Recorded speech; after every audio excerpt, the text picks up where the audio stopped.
Le but de cette première vidéo, c'est de vous présenter le Mookie Négociation. Donc le Mookie Négociation, c'est le premier livre de la série Les Mookies.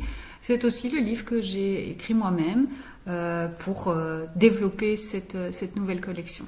Donc le Mookie Négociation suit le cours en ligne gratuit que vous pouvez trouver sur la plateforme EDX, edx.org, sur lequel vous pouvez chercher le cours qui s'intitule Psychologie de la négociation. C'est un cours ouvert à tous, en ligne, et qui est totalement gratuit.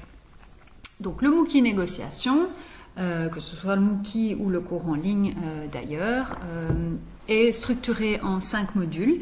Et le but de cette vidéo ici, c'est de vous présenter les 5 modules du cours pour que vous compreniez mieux un petit peu quelle est la matière qui est enseignée. Donc c'est un cours de négociation, plus spécifiquement c'est un cours qui s'intéresse à la psychologie des négociateurs, c'est-à-dire à la façon dont les négociateurs réfléchissent, à la façon dont les négociateurs ressentent les choses et du coup aussi au comportement qu'ils mettent en place en situation de négociation.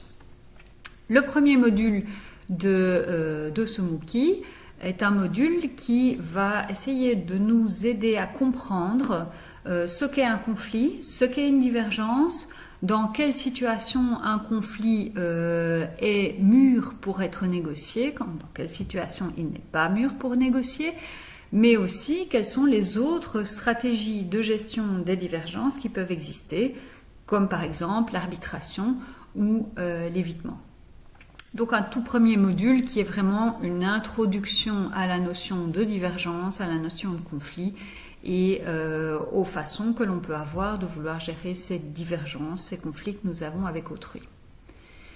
Dans le deuxième module, on passe sur la partie avant la négociation, c'est-à-dire qu'est-ce que je fais avant de rentrer en discussion avec autrui pour gérer ma divergence.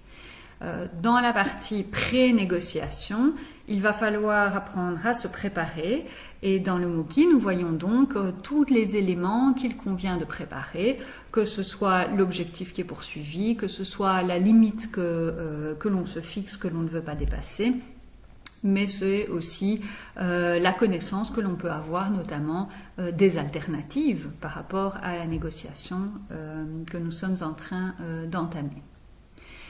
Toujours dans ce module, on va faire un arrêt un peu plus poussé sur la notion de motivation et notamment on va essayer de mettre en avant le fait qu'il y a évidemment les motivations concrètes qui sont liées au sujet de discussion, mais il y a aussi toute une série d'autres motivations qui modulent le comportement, c'est-à-dire notamment une motivation que l'on peut avoir de préserver la relation avec notre interlocuteur.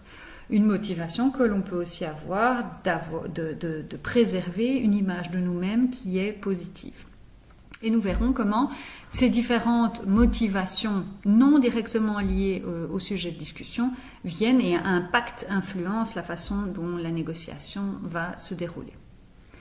Dans le module 3, on rentre dans le vif du sujet. Là, on est sur les actions, sur les comportements que l'on émet à la table des négociations. Et on va distinguer deux grands types de comportements. D'un côté, les comportements d'influence, c'est-à-dire notamment comment est-ce que je fais pour amener autrui dans ma direction, à percevoir les choses que moi je vois, à comprendre mon point de vue, donc tout l'aspect influence.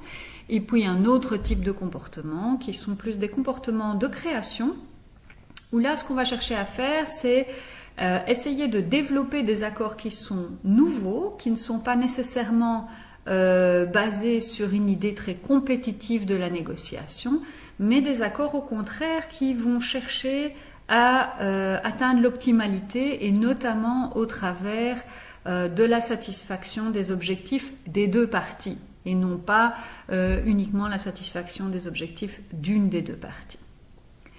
Dans le module 4 et le module 5, on sort un petit peu de la négociation, enfin je dis un tout petit peu parce qu'on rentre dans des thématiques un peu plus précises, notamment dans le module 4, on va essayer de comprendre quelles sont les erreurs de jugement que les négociateurs commettent, donc quand ils réfléchissent à la négociation, quand ils réfléchissent notamment à la façon dont ils doivent se comporter en négociation, quelles sont toutes les erreurs qu'ils peuvent faire en réfléchissant. Et on verra que les erreurs de jugement sont pléthores, il y en a un tas assez important, ce qui fait que, évidemment, tout le processus de négociation est impacté par toutes ces erreurs que nous commettons au fur et à mesure du processus. Et nous essayerons de comprendre aussi, évidemment, comment est-ce qu'on peut dépasser ces erreurs pour avoir un fonctionnement qui est plus correct, plus efficace.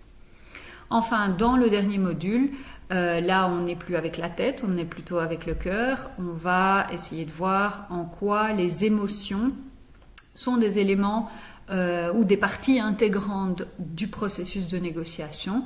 Plutôt que de dire éliminons toutes sortes d'émotions de la discussion, au contraire, nous ce qu'on va faire c'est essayer de prendre en compte ces émotions pour qu'elles ne soient plus là pour nuire au processus de négociation, mais plutôt pour le soutenir.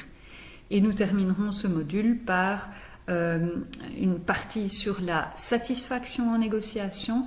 Nous essayerons de savoir comment est-ce que la satisfaction en négociation s'acquiert, quels sont les facteurs qui déterminent la satisfaction des négociateurs. Et évidemment, cette dernière partie est essentielle parce qu'on sait qu'un négociateur qui est satisfait, c'est un négociateur qui respectera les termes de l'accord qui a été conclu, et aussi qui sera prêt à entamer de futures négociations avec son interlocuteur. Voilà, donc c'était une panoplie des choses que vous pouvez apprendre dans les Mookie négociations, avec, comme c'est le cas pour tous les Mookie, évidemment l'accès aux vidéos du cours, notamment soit via les QR codes qui sont là, soit via une URL courte que vous pouvez tout simplement recopier dans votre navigateur. Vous avez également des sections focus pour aller un petit peu plus loin sur certaines thématiques. Et puis, il y a des aspects plus exercices. Donc voilà, des exercices que vous pouvez faire pour aller un petit peu plus loin dans votre apprentissage. Comme toujours, il y a des pages de notes pour prendre les notes. Et voilà. Eh bien, en espérant que cette petite vidéo de présentation vous aura donné envie d'acquérir ce premier bouquin, ce qui me permettra à moi d'avancer dans ce projet et de permettre de développer d'autres livres, d'autres manuels d'accompagnement des cours en ligne. Le prochain Mookie à venir sera un Mookie sur comment faire des vidéos professionnelles avec son smartphone. Sa sortie est prévue en novembre 2018, c'est-à-dire dans quelques semaines.